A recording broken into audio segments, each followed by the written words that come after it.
The Curious Incident of the Dog in the Night Time, chapter 101. Mr. Jeevan said that I liked maths because it was safe. He said I liked maths because it meant solving problems, and these problems were difficult and interesting, but there was always a straightforward answer at the end.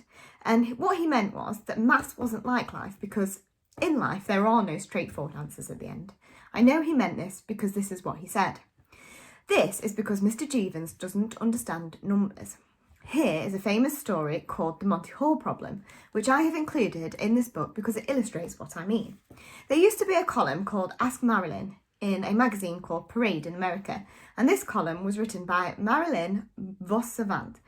And in the magazine it said that she had the highest IQ in the world in the Guinness World Book of Records Hall of Fame. And in the column she answered maths questions sent in by readers. And in September 1990, this question was sent in by Craig F. Whitaker of Columbia, Maryland. But it is not what is called a direct quote because I've made it simpler and easier to understand. You are on a game show on television. On this game show, the idea is to win a car as a prize. The game show host shows you 3 doors.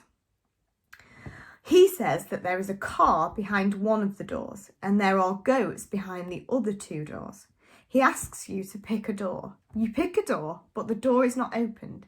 Then the game show host opens one of the doors you didn't pick to show a goat because he knows what is behind the doors. Then he says that you have one final chance to change your mind before the doors are opened and you get a car or a goat. So he asks you if you want to change your mind and pick the other unopened door instead. What should you do? Marilyn vos Savant said that you should always change and pick the final door because the chances are 2 in 3 that there will be a car behind that door. But if you use your intuition, you think that the chance is 50-50 because you think there is an equal chance that the car is behind any door. Lots of people wrote to the magazine to say that Marilyn vos Savant was wrong, even when she explained very carefully why she was right. 92% of the letters she got about the problem said that she was wrong, and lots of these were from mathematicians and scientists. Here are some of the things that they said. I'm very concerned with the general public's lack of mathematical skills. Please help by confessing your error. Robert Sachs, PhD, George Mason University. There is enough mathematical illiteracy in this country and we don't need the world's highest IQ propagating more. Shame. Scott Smith, PhD, University of Florida. I am in shock that after being corrected by at least 3 mathematicians, you still do not see your mistake. Kent Ford, Dickinson State University. I am sure you will receive many letters from high school and college students.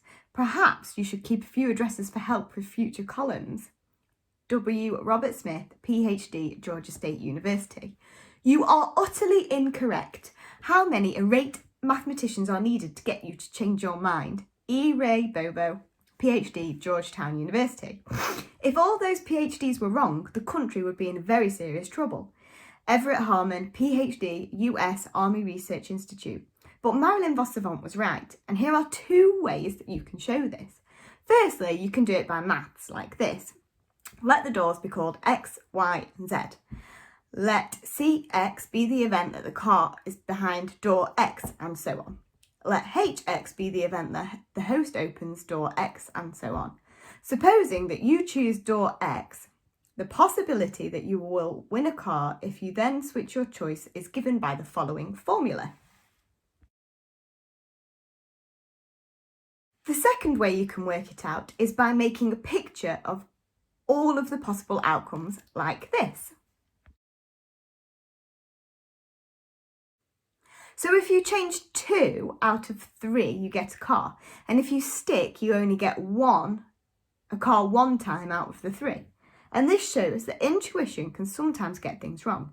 And intuition is what people use in life to make decisions, but logic can help you work out the right answer. It also shows that Mr. Jeevans was wrong, and numbers are sometimes very complicated and not very straightforward at all. And that is why I like the Monty Hall problem. Chapter 103. When I got home, Rhodri was there, and Rhodri is the man who works for Father, helping him do heating maintenance and boiler repair. And he sometimes comes round to the house in the evening to drink beer with Father and watch the television and have a conversation.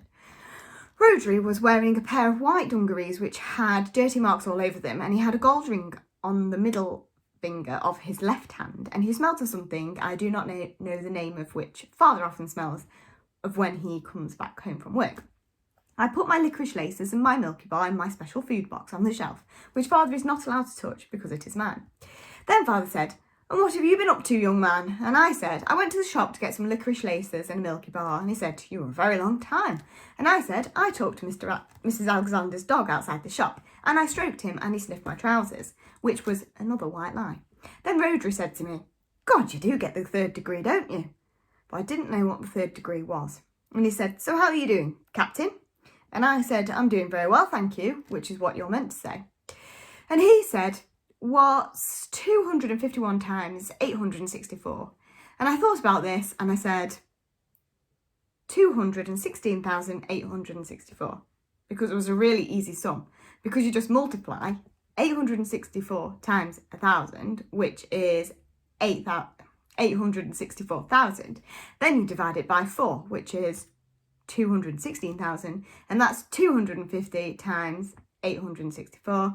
Then you just add another 864 on it to get it to 251 times 864, and that's 216,864. And I said, "Is that right?" And Rhodri said, "I haven't got a bloody clue," and he laughed.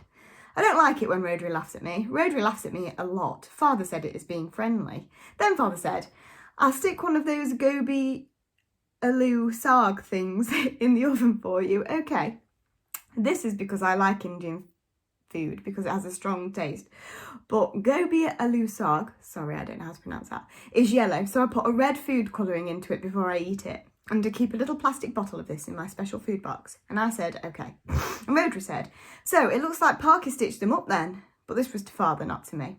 And father said, "Well, those circuit boards look like they'd come out of the bloody ark." And Rhodri said, "Are you going to tell them?" And father said, "What's the point? They're hardly going to take him to court, are they?" And Rhodri said, "That'll be the day." And father said, "Best to let sleeping dogs lie, I reckon." Then I went into the garden. Siobhan said that when you're writing a book, you have to include some descriptions of things.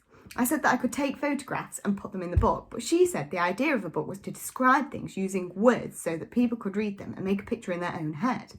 And she said it was best to describe things that were interesting or different. She also said that I should describe people in the story by mentioning 1 or 2 details about them, so that people could make a picture of them in their head, which is why I wrote about Mr. Jeevan's shoes with all the holes in them, and the policeman who looked as if he had 2 mice in his nose, and the thing Rhodri smelled of, but I don't know the name for. So I decided to do a description of the garden. But the garden wasn't very interesting or different. It was just a garden with grass and a shed and a clothesline. But the sky was interesting and different, because usually skies look boring because they are all blue or all grey or all covered in one pattern of clouds, and they don't look like they are hundreds of miles above your head. They look like someone might have painted them on a big roof. But this sky had lots of different types of clouds in it at different heights, so you could see how big it was, and this made it look enormous. Furthest away in the sky were lots of little white clouds, which looked like fish scales or sand dunes, which had a very regular pattern. Then, next furthest away and to the west were some big clouds, which were coloured slightly orange because it was nearly evening and the sun was going down. Then, closest to the ground was a huge cloud, which was coloured grey because it was a rain cloud, and it was a big pointy shape, and it looked like this. And when I looked at it for a long time, I could see it moving very slowly, and it was like an alien spaceship hundreds of kilometres long, like in Dune or Blake 7 or Close Encounters of the Third Kind, except that it wasn't made of solid material. It was made of droplets of condensed water vapour, which is what clouds are made of. And it could also have been an alien spaceship. People think that alien spaceships would be solid and made of metal and have lights all over them and move slowly through the sky, because that is how we would build a spaceship if we were able to build one that big. But aliens, if they exist, would probably be very different from us. They might look like big slugs, or be flat like reflections, or they might be bigger than planets, or they might not have bodies at all. They might just be information, like a computer, and their spaceships might look like clouds, or be made up of unconnected objects like dust or leaves. Then I listened to the sounds in the garden, and I could hear a bird singing, and I could hear traffic noise, which was like the surf on a beach, and I could hear someone playing music somewhere and children shouting. And in between these noises, if I listened very carefully and stood completely still, I could hear a tiny whining noise inside my ears and the air going in and out of my nose. Then I sniffed the air to see if I could see what the air in the garden smelled like, but I couldn't smell anything. It smelled of nothing, and this was interesting too. Then I went inside and fed Toby.